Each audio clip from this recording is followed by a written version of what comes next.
Blessed day, everyone. Ako po si Venus Ra. Akala ko conquering the universe was the ultimate. But there's more. Dahil tinawag ko ako ng Panginoon for a major purpose. To guide the youth, help communities, and to bring others closer to Him. Kaya I take care of my health through proper diet, exercise, and MX3 capsule. I am ready to serve. Kasi para sa Panginoon, hindi lang ako fourth runner-up. First place ako sa puso niya. Mahalagang paalala, ang MX3 capsule ay hindi gamot at hindi dapat gamiting panggamot sa anumang uri ng sakit. MX3. Tested and proven with alpha, beta, at gamma mangosteen. Mula sa #1 Smart Dishwashing Paste. Ang galing-galing mo! Smart Dishwashing Paste ko! Pritong ulam na masebo, plato at kaldero. Tanggaling for everyday. Ganyan pag Smart ang dishwashing paste. May double tanggaling formula. Tanggal galing ang sebo at bakterya. Bahid para walang bahid, linis fantastic sa metal at plastic. #1 ko to! Tanggaling-galing mo! Smart Dishwashing Paste! Heavy duty linis bawat pahid. Smart Dishwashing Paste, manufactured by ACS Manufacturing Corporation. ISO certified, world-class quality. ACS! Kung ikaw ay edad 50 pataas katulad ko, may mataas na ang risk ng panlalabo ng paningin. Mas challenging ang pang-araw-araw na gawain tulad ng pagbabasa, pagsusulat, at pagmamaneho.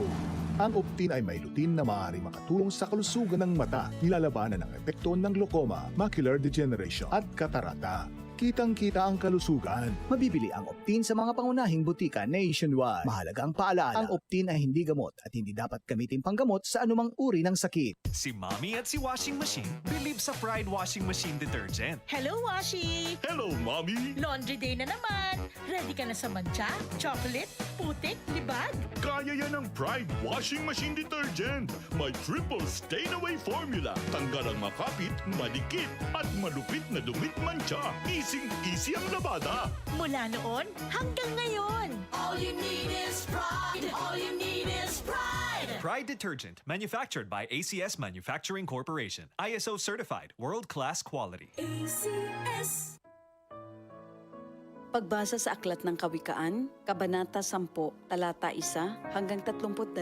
Ang mga kawikaan ni Solomon. Ang matalinong anak ay ligaya ng magulang, ngunit tinik sa dibdib ang anak na mangmang. Ang yamang buhat sa masama ay di papakinabangan, ngunit ang katuwiran ay maglalayo sa kamatayan. Ang matuwid ay binibigyan ni Yahweh ng kasiyahan, ngunit ang masamay kanyang ginugutom naman. Ang kamay na tamad ay tiyak na magdarahop, ngunit magbubunto ng yaman ang kamay na masinop. Ang nag-iimba kong tagaraw ay nagpapakilala ng katalinuhan, ngunit ang natutulog kong anihan ay nag-iipon ng kahihiyan. Ang matuwid ay mag-aani ng pagpapalat kabutihan, ngunit ang bibig ng masama ay nagtatakip ng karahasan. Ang alaala ng matuwid mananatili kailanman, ngunit pangalan ng masamay tiyak na mapaparam. Magandang payo ay tinatanggap ng pusong may pangunawa, ngunit kapahamakan ang wakas ng mangmang na masalita. Ang namumuhay ng tapat ay pinaghaharian ng kapayapaan, ngunit ang may likong landas ay malalantad balang araw. Ang malilikot na mata ay lagi sa kaguluhan, at ang bibig na maluwang hahantong sa kapahamakan. Ang bibig ng matuwid ay bukal ng buhay, ngunit labi ng masama ay nagtatakip ng karahasan. Sa hari-saring kaguluhan ang bunga ng kapuotan, ngunit ang pag-ibig ay pumapawi sa lahat ng kasalanan. Sa labi ng may unawa matatagpuan ang karunungan, ngunit sa likod ng isang mangmang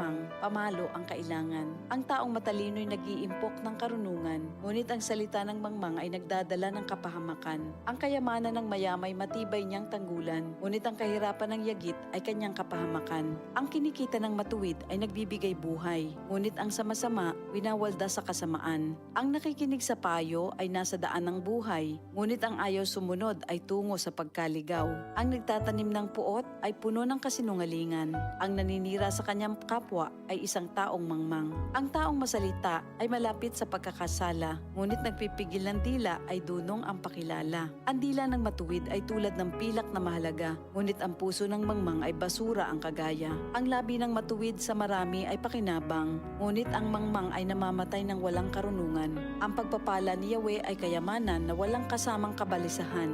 Ang paggawa ng kasalanan ay kasiyahan ng masama, ngunit ang mabuting asal, kasiyahan ng may unawa. Ang kinatatakutan ng masama ay magaganap sa kanya, ngunit ang hangarin ng matuwid ay matatamo niya.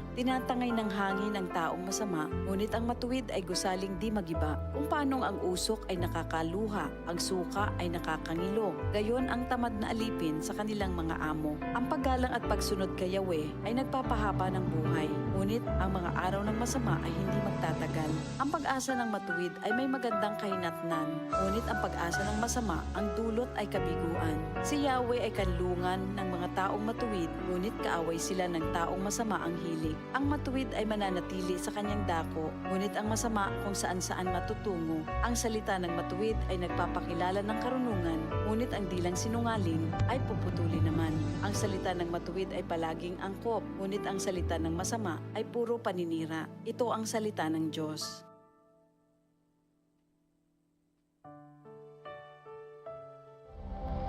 Ito ang DCXL News. 558 kHz. 6 na dekadang maaasahan sa balita at serbisyo publiko.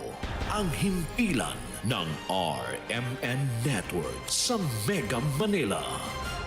Live sa radyo at online.